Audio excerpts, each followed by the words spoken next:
Y mi propósito sería exactamente ese, exponer, recorrer algunos textos de baladas europeas que presentan un tema con variaciones, a veces variaciones radicales, pero siempre dentro del mismo tema. El tema es el rapto que un hombre procedente del mar ejecuta contra personas terrestres. El objetivo es un poco ambicioso porque los poemas que tratan el tema de los raptores marinos son abundantísimos y presentan una casuística, una variabilidad muy rica. Es bien sabido que la literatura popular, sean cuentos, leyendas, canciones o baladas, es algo que cada comunidad que la transmite considera propio y enraizado en la cultura de esa comunidad. Y así es. Pero también es cierto que las formas y contenidos de la cultura popular son los más universales y los más comunes a todos los pueblos y comunidades. Los temas baladísticos no conocen fronteras ni geográficas ni lingüísticas. Y una misma balada, con motivos sueltos de esa balada, procedimientos estilísticos y hasta nombres propios a veces, pueden aparecer en baladas de tradiciones y de lenguas muy distintas y distantes. De este tema genérico de los marinos que raptan mujeres en la costa, veremos aquí algunos ejemplos, pero me gustaría concentrarme especialmente en lo que tenemos más próximo. El romance del conde Arnaldos, que se considera como la joya máxima del romancero hispánico, por una parte, y por otra, la balada vasca Neska Ontziratua, que es también uno de los más notables y apreciados poemas populares en lengua vasca. Oinak lurrean, besoak inguruan eta burua lainoetatik gertu mantentzen laguntzen digu literatura maiteot. Oinak lurrean, nondik gatozen jakiteko. Besoak inguruan, gure orainaz jabetzeko. Burua lainoetatik gertu, izan daitekeenaz hausnartzeko eta gainerako mundukideak non dabiltzan eta zertan dabiltzan erreparatzeko. Ezer ez dalako betiko, baina irautea merezi daben gauza asko dagoelako. Tartean lurra, ura, pertsonak, txoriak eta zuhaitzak, maitasuna, ametsa, ilusioa, magia, hitz bizia, literatura, herri literatura, ahozko literatura.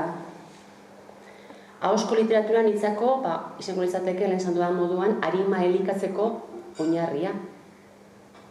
Eta fikzioaren garrantzia be aldarrikatu nahiko neuke hemen gaur egungo mundu hontan. Fikzioa askotan dalako gauza batzuk izendatzea beste batzuei, benetakoei buruz hitz egiteko.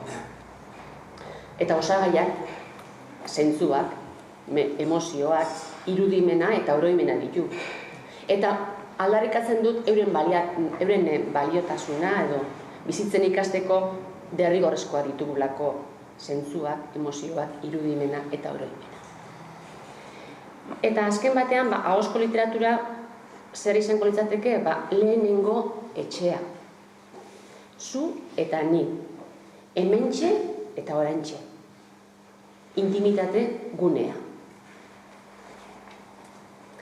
Eta ahozko literatura hortan, lehenengo etxe hortan, zu eta ni hementxe eta oraintxe, hor 0-7 urte azpimarratuko neuke, ezta? Hasiera, oinarria, oraindik kode formala, letra idatzia sartu ez danean. Hor dagoz zehazka kantak, hor daukaguz dekorazio olerkiak, dramatizazioak, ipuin erritmikoak. Aldarrikatzen dut, barrido be, azaletik azalera edo begitik begira sartzen dan literatura. Hitza eta gorputza kontuan hartzen dituena. Eta hortik hitzen musika, kolorea, gustua, usaina eta ukitua atzemateko habilidadea. Txikitxo txikerra lodoanean zaldi urdinen gainean, 500 kaskabel urregorrizko zaldiak idunean, beste hainbeste eta mila gehiago atzeko petralean. Hau kantatu leike, baina esan ere bai, eta handia zarenean irakurri ere bai, eta buruz berrido kontatu ere bai. Zelan galtzen duen, zelan galdudan Jolandak esan da demorun ahozkotasun zar hori edo. Eta amaitxukot amu mazazina eta amu mazamaitxukot amuean parok kantate ban txatxamatxalinatxu ero Mikel Urdangarin famakoin bana laburra kantaten dago Mikelek Luzia hua da, berak esan ez nire laburtu nahi dut. Da, Luzia hua da, txatxamatxalinatxun zan kanta bat geure ahuma kantate bana gabon egonin, gabonetan kantate ban bakarrik. Da, bera bakarrik kantate ban. Da, berak esate ban. Tirikitena, baltsa morena, ontza bat txokolate, goizean onena. Politxena zan, baltza morena, ez dute banera.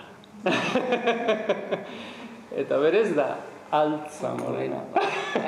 Baina berak ordatezan, ondarroko andra bateaz, baltza morena, esana.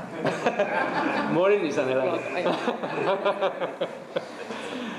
Orduan, zen moten dago ahozkotasunak?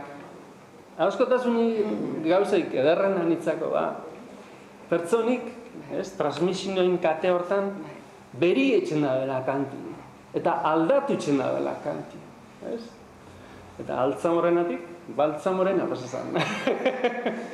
Eta Mikel Urdangarin egizaten dago, beltza morena. Nik kantuan ibiltzen aizenean askotan neure kantu barri hoien tartian sartu dut kantu zaharren bat. Eta horren aurretik larri pentsatu barik esaten hori dut aforismo zaharura tradizioa ez dana plagioa bihar duena. Eta hori da Eugenio Dorsen esaera bat, Eugenio Dors frankozale, Iruñan ondo ezagutua, eta oraintsu Madrilgo autoridadek bere izenak kendu nahi dute kaldetatik. Gizon honek aforismo hori esan hemen eta uste dut Antonio Zidek ongi jakingo duenez, Buen Retiroko parkeko ate gainean idatzia dago todo lo que no es tradición es plagio. Eta segurki Eugenio Dorsek esan nahi zuena zan originaltasuna soilik ahal dela tradizio baten barruan. Ez daitekela norbera original sentitu, inundian lekutik gauzak ekarrita, eta asmakizun horretan inungo oinarririk ez da.